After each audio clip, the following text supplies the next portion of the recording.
Hello, my name is Marty DeBerge. I'm a filmmaker. I make a lot of commercials. That little dog that chases the covered wagon underneath the sink, that was mine. In 1966, I went down to Greenwich Village, New York City, to a rock club called the Electric Banana. Don't look for it, it's not there anymore. But that night, I heard a band that, for me, redefined the word rock and roll. I remember being knocked out by their exuberance, their raw power, and their punctuality. That band was Britain's now legendary Spinal Tap. 17 years and 15 albums later, Spinal Tap is still going strong, and they've earned a distinguished place in rock history as one of England's loudest bands. Welcome back to the National Defense. It's Randy Miller, and I am so happy to have director, producer, actor Rob Reiner on the program. Rob, how are you? Randy, thanks for having me.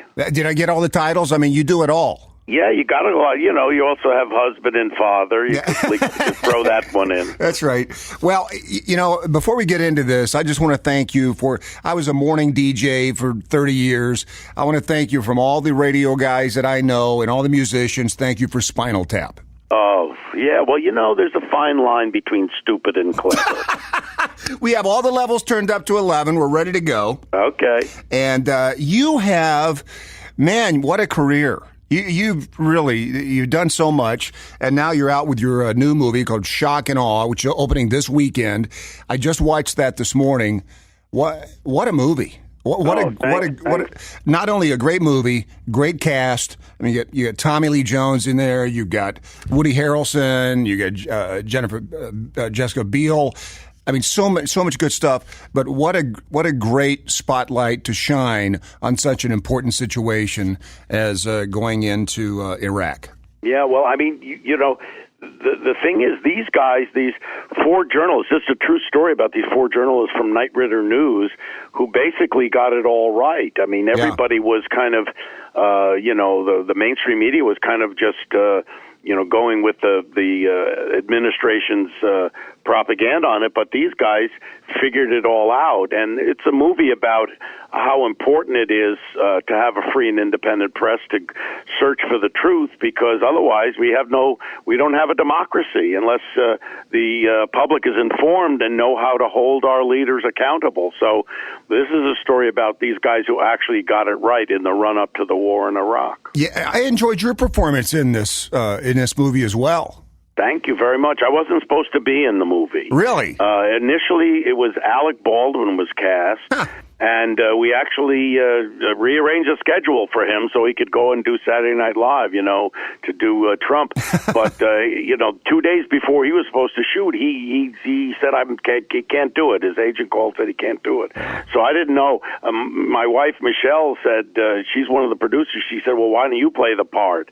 And I said, I don't know. I don't know if I act and direct. I don't like that. I said, but I'm available. So I figured, I'll work cheap. So I did it. You did a great job. And, when I started watching this movie, it really struck me, Rob, as, so it's kind of Watergate-y, but as we get through the movie, it really hits me like this is that kind of a story for my generation.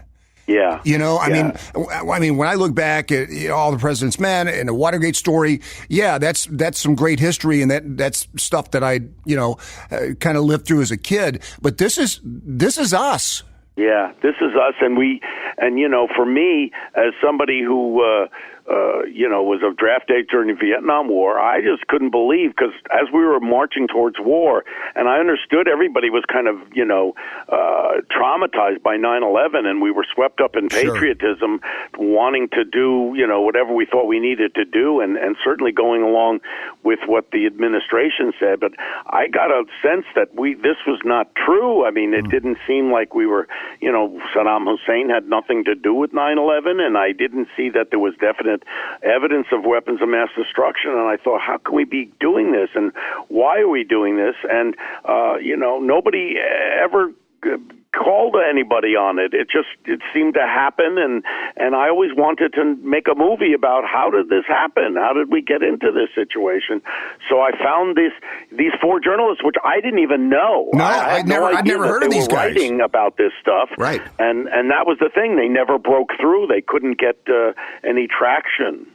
Yeah, and the other thing that as I'm watching the movie, I'm thinking, what a time in history for this to happen, after 9/11, because like you mentioned, and the movie does a great job of pointing out this patriotism and this uniting. So now you get all of these men and women who immediately join the military. They're ready. They're ready to go, right? And that's exactly right. And so we've never had a more loaded gun than what we had then, and it's. I mean, it's scary, and here's the thing, because I saw this other documentary about this young guy who that very thing happened to.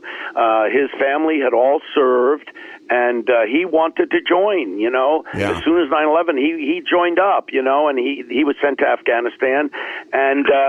The next thing he knows, they hadn't completed the mission there. They hadn't caught bin Laden, and they hadn't destroyed the Al Qaeda there. Right. And the next thing he knows, he's getting shipped to Iraq, and he didn't understand why, because it seemed like that wasn't the mission, And the next thing he's in Iraq for less than a week, and his transport hits an IED, and he loses the use of his legs. Oh, that was the opening. So that's right? what I wanted to show in the movie. Yeah. That it's the character that Tommy Lee Jones plays. He plays this guy Joe Galloway, who is a great war correspondent.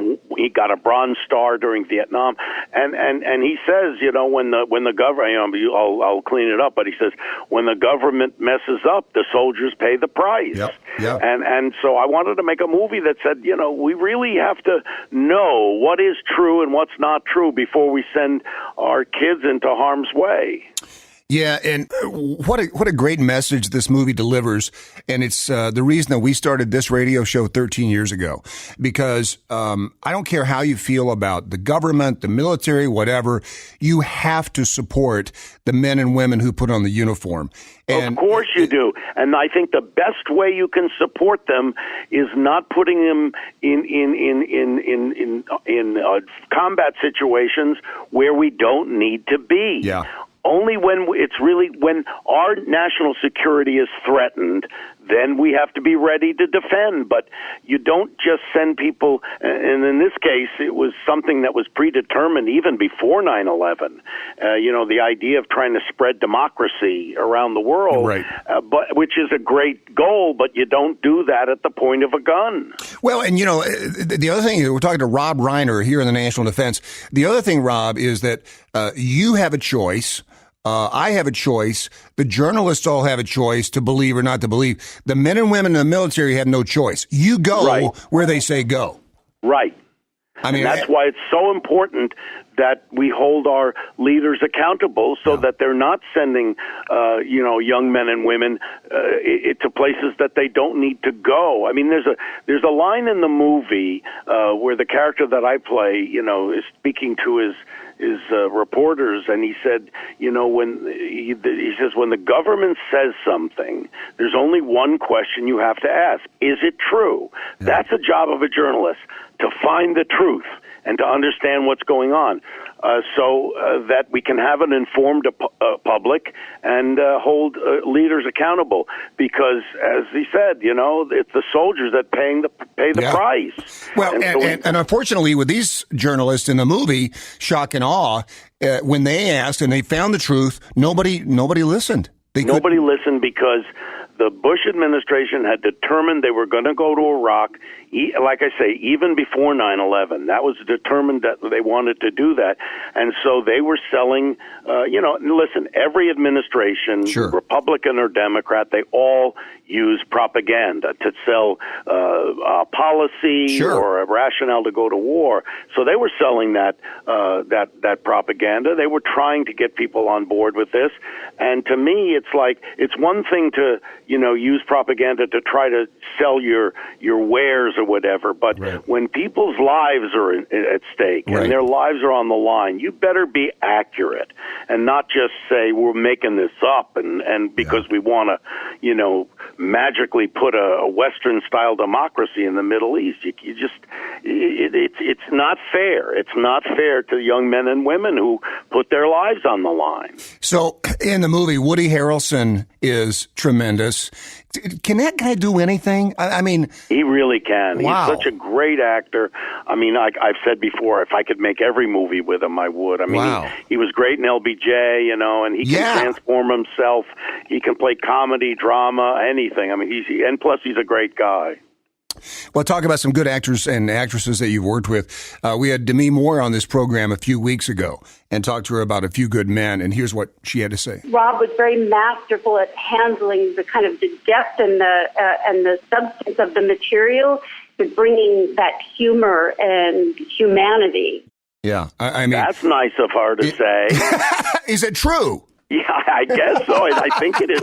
I try to set a good tone, for people. It's like having a playground where everybody can feel safe and have fun and be able to create, and that's what I try to do. And I got to say, having Jack Nicholson there helps because this guy's an incredible professional, and he's so committed to his work that it sends a message to all the young actors. In this case, it was Tom and Demi and Kevin Bacon, and it said we gotta be serious about doing our work here. Yeah, because Jack's watching. He's right there watching, and he's everybody looks up to him. Well, everybody looks up to you. I mean, you look at your track record and look at the acclaimed movies that you've directed and starred in.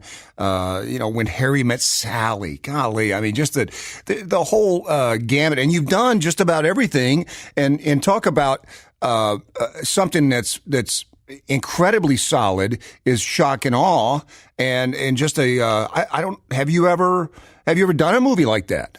Not like this. I mean, I've done movies that have historical backgrounds. I did a thing called Ghost of Mississippi, which was about the assassination of Medgar Evers, and so I've done things that are based in historical fact, but nothing like this. No. Yeah, and have you screened this at all, Rob, for any of the military? We have.